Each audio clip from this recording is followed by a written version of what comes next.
Merci beaucoup. Donc ça a été une belle expérience ce soir. Donc nous avons débattu longuement avec les honorables députés pour examiner le budget du ministère de l'économie, du plan et de la coopération.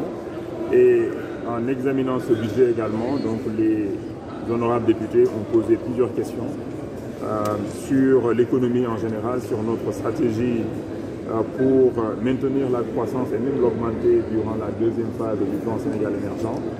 Et nous avons pu partager avec les honorables députés la vision du président de la République, mais également la stratégie que nous comptons mettre en œuvre pour aider le secteur privé national, faire des réformes, changer un peu la loi sur les partenariats publics-privés pour plus de partenariats publics-privés, parce que nous devons continuer à investir dans les infrastructures sociales ou bien économiques.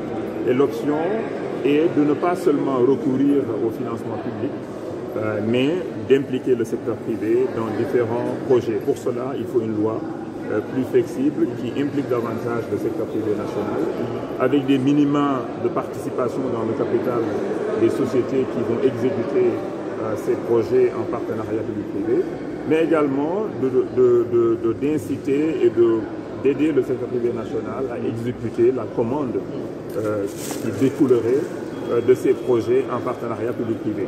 Nous avons également parlé bien sûr de la monnaie, nous avons parlé de la coopération en général, et j'ai eu l'opportunité donc de préciser aux parlementaires ce que nous avons mobilisé jusqu'ici durant la deuxième phase du plan Sénégal émergent, autour de 1 200 milliards, on finira l'année autour de 1 200 milliards, sur un total de 7 700 milliards, donc une première année à peu près 1 200 milliards, c'est un excellent résultat.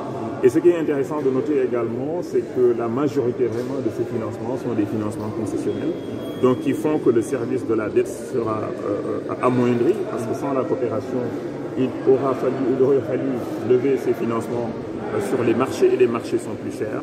Et donc on se réjouit de cette coopération multiforme avec tous les pays. Nous avons 50 partenaires.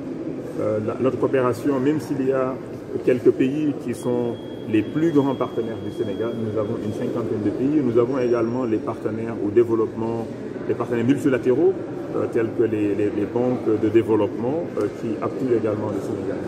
Nous avons également parlé donc de la monnaie, du franc CFA. Bon, c'est extrêmement important d'avoir une monnaie stable, une monnaie qui garantit une inflation également, faible inflation, parce que l'inflation, ce n'est pas bien pour l'économie, ça c'est connu. Vous regardez les pays qui ont des taux d'inflation trop élevés, le taux d'intérêt est toujours élevé quand l'inflation est élevée, et ce sont les acteurs économiques qui souffrent d'une économie où les taux d'intérêt sont très élevés.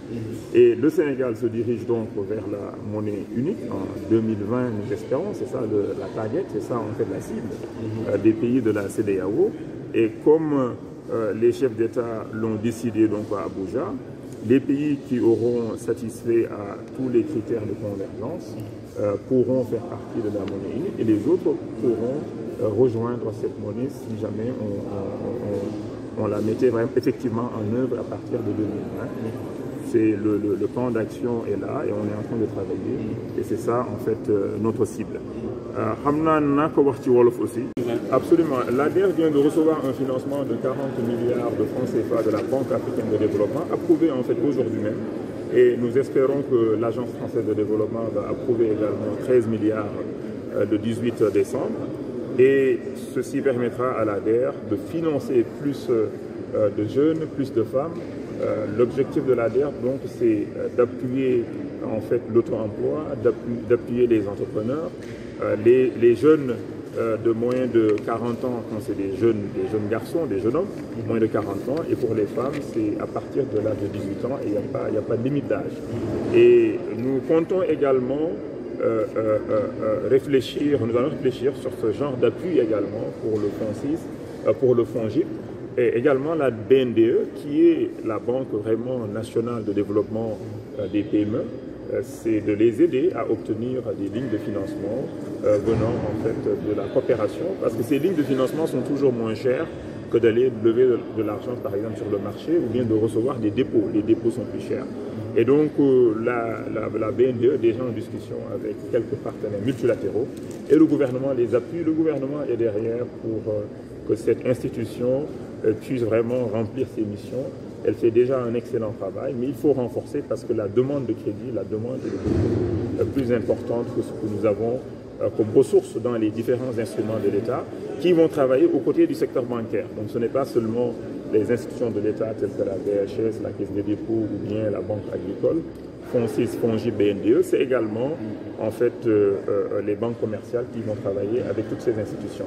Je voudrais simplement noter aussi que dans le cadre des réformes que nous allons faire pour appuyer le secteur privé, on envisage avec la coopération allemande certaines réformes. J'en ai parlé tout à l'heure, mais l'une des réformes aussi qu'on compte mettre en œuvre, c'est la création d'un guichet unique pour l'accompagnement des entreprises. Parce que nous avons plusieurs instruments, des instruments financiers et des instruments non financiers qui accompagnent la PME. Il faut harmoniser tout ça, il faut avoir un guichet unique pour qu'une entreprise puisse aller seulement frapper à une seule porte et obtenir tous les instruments de l'État. Et ceci, je pense, que va rendre la procédure et le process beaucoup plus huilé et beaucoup plus efficace. Donc,